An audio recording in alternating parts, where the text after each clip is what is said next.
ٹھیک ہے, وہ یہ چاہتے ہیں ہم یہ کہیں حضرت عمر نے غلط کہا, حضرت عمر نے غیر شرعی کام کیا, ہم سے یہ الفاظ نکلوانا چاہتے ہیں. ہم کہتے ہیں حضرت عمر نے تعدیراً کیا, اور اس کے بعد امت میں وہی صحابہ نے ہمیشہ حدیث کی طرف رجوع کیا. جیسے عمر کے حج تمتع کے فتوے پہ عبداللہ ابن عمر نے حج تمتع کا احرام باندھا, اس طرح صحابہ نے حضرت عمر کے دور میں بھی یہی فتویٰ دیا کہ 3 طلاق ایک ہی طلاق ہوتی ہے. آج تک یہ فتویٰ چلا آ رہا ہے. اس میں ایک چیز جو ہے آپ نے ابھی یہ بتائی کہ 1 طلاق ہوگی اور 1 طلاق کے بعد بھی عدت پوری کر کے وہ آزاد ہوگی, چاہے اسی سے نکاح کرے چاہے کسی اور سے کرے. کب ایسا ہوتا ہے کہ کسی اور خاوند کے بغیر اب نکاح نہیں ہو سکتی, یعنی وہ جو پرماننٹ 3 ہے وہ کب ہوتی ہے اور وہ کیسے ہوتی ہے؟ اس کے لیے جو ہے نا وہ 3 مختلف مجلسوں کی طلاقوں کو کہا جاتا ہے. راجع موقف یہ ہے, طلاق دی ہے, رجوع کر لیا, اب 5 سال گزر گئے, پھر طلاق دے دی, پھر رجوع کر لیا, پھر 10 سال گزرے, پھر طلاق دے دی. اب یہ 3 مختلف تینوں کاؤنٹ ہوں گی. اب ایسا نہیں ہوگا کہ رجوع کے بعد وہ جو ہے ابن حزم اکیلے کا موقف ہے, جو آپ کہہ رہے ہیں یہ ابن حزم ظاہری کا یہی موقف ہے. ٹھیک ہے, جو آپ کہہ رہے ہیں یہ موقف بھی ایگزسٹ کرتا ہے کہ جب رجوع ہو گیا 3 کا حق واپس آ گیا. ٹھیک ہے, لیکن راجع موقف یہ ہے کہ اگر 3 مختلف مجلسوں میں پورے اسلام کے قانون کے مطابق طلاقیں ہوں گی تو تیسری طلاق واقع ہو جائے گی. یہ بات ہے. اب آپ سمجھ گئے ہیں نا. بالکل. لیکن جو موقف آپ نے پیش کیا ہے یہ بھی ایگزسٹ کرتا ہے. ماشاء اللہ آپ کا نالج ہے. ابن حزم ظاہری کا یہ قول ہے کہ جب بندہ رجوع کرتا ہے اس کو دوبارہ 3 طلاقوں کا حق مل جاتا ہے. بنیادی طور پہ نا, اب آپ نے بات کر دی ہے تو میں کرنا نہیں چاہتا, حضرت عمر نے اس وجہ سے یہ تعدیل نازل کی تھی کہ یہ عقیدہ, اچھا وہ یعنی دوبارہ ہو جاتا تھا شروع, اب یہ مسئلہ یہ ہے. ٹھیک ہے, اس طرح تو پھر ہونی ہی نہیں. اچھا اس میں یہ بتائیے کہ کچھ لوگ یہ کہتے ہیں کہ جی میں نے غصے میں طلاق دے دی, جذبات میں دے دی, تو یہ جذبات اور غصے والی طلاق کا کیا ہے, یہ بھی کاؤنٹ ہو جاتی ہے؟ مجھے ایک بات ہے, جو غصے کے بغیر کوئی بندہ طلاق دیتا ہے نہیں دیتا. دوسری بات یہ ہے, ہاں لیکن ایک حدیث یہ ہے, رفع القلم عن الثلاث, اگر انسان کی عقل معوف ہو یعنی شراب کے نشے میں ہو تو طلاق نہیں ہوتی. یعنی شراب کی واقعی غالب آ جائے اور غصہ اس نوعیت کا ہو جائے کہ ہذیان کی کیفیت پیدا ہو جائے اور جنون ہو جائے, جس کو کہتے ہیں کہ واقعی ہوش و حواس کھو دینا. ایسے دماغ کے اوپر اٹیک آ سکتا ہے, پینک اٹیک ایسا ہو سکتا ہے. لیکن یہ طلاق دینے والے کو پتہ ہوتا ہے. یہ بھی بتاؤں, عام طلاق غصے کے اندر ہی ہوتی ہے. پیار محبت میں کوئی نہیں طلاق دے رہا ہوتا, لیکن غصے کی وہ کیفیت جو عقل کو زائل کر دے یا نشے کی وہ کیفیت جو عقل کو زائل کر دے, تو اس کے بارے میں رسول اللہ صلی اللہ علیہ وسلم نے فرمایا 3 افراد کے اوپر سے قلم اٹھا لیا گیا. جو بندہ سویا ہوا ہے, سوئے میں اگر اس کے نیچے کوئی بچہ آگے فوت ہو گیا, وہ بیچارہ سویا ہوا ہے, تو اگر وہ پاگل ہو گیا, اس کے ہاتھ سے قتل ہو جائے تو وہ پاگل ہے. جیسے مجنون عورت سے زنا ہوا حضرت عمر کے دور میں, حضرت علی نے کہا یہ آپ نے حدیث نہیں سنی ہوئی, تو حضرت عمر نے روک گیا, اس کے اوپر سنگسار کی حد نہیں لگائی. تو ایک بچہ جو غیر بالغ ہے اس سے گناہ ہو جائے تو یہ اس کے اوپر گرفت نہیں ہوتی. لیکن یہ بات آئی آپ حدیث ذہن میں آ گئی ہے تو ایک دکھ بڑا واقعہ بھی آ گیا ہے. کل پرسوں میں ایک ویڈیو دیکھ رہا, اس میں بیچارہ ایک 8 سال کا بچہ ہے اور وہ رو رہا ہے, اس سے فائر چل گیا تو مخالفوں نے اس کے اوپر 302 کا پرچہ کٹایا ہوا, بیچارہ 4 مہینے سے جیل میں. حالانکہ شریعت کے اندر بھی اس کے اوپر حد شرعی نہیں لگتی. علامہ صاحب ایک اور بڑا امپورٹنٹ سوال ہے, تھوڑا کریٹیکل بھی ہے. دینی تعلیم چاہے وہ کتابوں کی شکل میں ہو, چاہے وہ مدرسے میں حفظ کرنا ہو, زبردستی دینی تعلیم دلوائی جا سکتی ہے.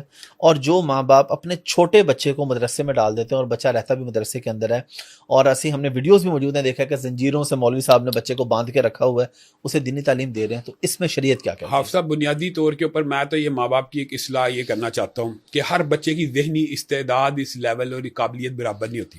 کچھ والدین ضدی ہوتے ہیں کہ میں نے بچے کو پورا حفظ کرانا. یہ شریعت میں حفظ کرنا نفلی عبادت ہے, حفظ کروانا نفلی عبادت ہے. نفلی عبادت میں جبر نہیں ہے, یقیناً اس کے فضائل بہت زیادہ ہے, لیکن جبر نہیں ہے. دیکھیں آپ کا بچہ پورا قرآن حفظ نہیں کر سکتا تو آپ مایوس نہ ہو, 15 کروا دیں. 15 نہیں کر سکتا 5 کروائیں, 5 نہیں کر سکتا 2 کروائیں, پکے کروائیں, بس 2 کروا دیں. اور اس کے اوپر جبر کرنا, اس کے اوپر تشدد کرنا, وہ تو اس کو دین سے باغی بنا دے گا. یہ تو انسانی نفسیات کے بھی خلاف ہے. تو دین تو شریعت تو فطرت کے مطابق ہے. ہاں لیکن جہاں تک آپ یہ کہتے ہیں کہ والدین کو یہ اختیار حاصل ہے کہ اپنے بچے کا مستقبل اپنی مرضی سے سوچے, تو یہ اختیار ہے. بچہ والدین کا ہی ہے. باپ چاہتا ہے میرا بچہ دین کی تعلیم حاصل کرے تو بغیر ظلم کے, بغیر جبر کے اس کو وہ دلوائے. جہاں پہ وہ ظلم کرے گا, جبر کرے گا, یا جو زنجیری, یہ حرام ہے, یہ شریعت میں سخت حرام ہے. رسول اللہ صلی اللہ علیہ وسلم نے فرائض چھوڑنے کے اوپر بچے کو 10 سال کی عمر کے بعد ہلکی ضرب لگانے کی اجازت دی, اور بالغ ہونے کے بعد مار کی اجازت دی ہے. یعنی بالغ تو بچہ 13 سال کی عمر میں ہوتا, تو 13 سال سے پہلے تو ضرب لگانے کی اجازت نہیں. اور ضرب کی اجازت کہاں پہ شروع ہوئی ہے؟ 10 سال کی عمر میں فرض بھی کون سا؟ جو دین کی بنیاد ہے، نماز. ہم اتنے عجیب لوگ ہیں، ہم نماز کے لیے تو کبھی ہلکی سی ڈانٹ بھی نہیں دیں گے. اسکول کے لیے بھی، مدرسہ کو چھوڑے، اسکول کے لیے بھی چپیٹ پڑ جاتی ہے، مدرسوں کے لیے بھی گالیاں ڈانٹ پڑ جاتی، نماز کے لیے کچھ نہیں. تو اجازت صرف فرائض کے اوپر ہے، صرف فرائض کے اوپر. جو نفلی عبادات ہیں ان کے اوپر والدین کو یہ حق حاصل نہیں ہے کہ وہ بچے کے اوپر ظلم کریں، تشدد کریں اور اپنی مرضی سے اس کو. اور مدرسے میں قاری صاحب کو اجازت ہے میں کہتا بچوں ہوں کو اگر مارنے کی؟ والدین کو اجازت نہیں تو استاد کا درجہ جو ہے نا وہ والد کے بعد کا ہے. اگرچہ وہ بھی والد ہوتا ہے لیکن والد کے بعد کا درجہ ہے. تو اگر سگے باپ کو اجازت نہیں ہے تو روحانی باپ کو کیسے اجازت ہو سکتی ہے؟ روحانی باپ کو بھی بچے کو دد و گوب کرنے کی اجازت نہیں ہے شریعت میں. یہ معاشرہ تھا ہمارے دور میں جب ہم بچے ہوتے تھے کہ جناب ہڈیاں یعنی اسپیشل کھال تہاڈی ہڈیاں ساڈیاں. تو یہ تو بالکل ہی ابھی تو چیزیں ماشاءاللہ بہت بہتر ہو رہی ہیں، اور جہاں پہ ہو رہی ہیں وہ بہت اچھی چیز. میں تو یہ کہتا ہوں کہ مدارس کے اندر اگر کیمرے لگا دیے جائیں نا، اور اللہ کے فضل سے یہ تحریک اہل حدیثوں میں نے چلائی ہے، اس کا بہت زیادہ فائدہ ہوا. اہل حدیث اسکول آف تھاٹ کے مدارس میں آپ کو مار پیٹ نظر نہیں آئے گی. ہوگا کوئی اکا دکا واقعہ تو ہو ہی جاتے ہوں گے لیکن آپ کو یہ مار پیٹ نظر نہیں آئے گی. اس کی ایک بہت بڑی وجہ کیمرہ بھی ہے. اللہ سے اتنا نہیں ڈرتے جتنا کیمرے سے ڈرتے. میں نے پیچھے تو یہی بیان دیا تھا تو مولوی میرے پیچھے پڑ گئے تھے. میں نے یہی کہا تھا یار اللہ سے نہیں ڈرتے تھے تم، مطلب دیکھو نا اتنے سال تک مار پیٹائی چلتی رہی تو اللہ تو تب بھی تھا، اب کیمرے کی وجہ سے باز آ گئے ہو تو اچھا آپ نے یہ بیان دیا؟ جی میں نے یہ بیان دیا تھا. میں نے کہا یہ اللہ سے نہیں ڈرتے، کیمرے سے ڈرتے. نہیں کیمرے لگانے چاہیے. چلو جس سے ڈرتے ہیں وہی لگا لیں، جس سے بندہ ڈرتا ہے وہ لگا لے، کوئی حرج نہیں. علامہ صاحب بہت شکریہ آپ کا ٹائم کا، بڑا زبردست اور بڑی بہترین نشست رہی آپ کے ساتھ. لاسٹ پہ امت کے لیے کوئی بھی پیغام؟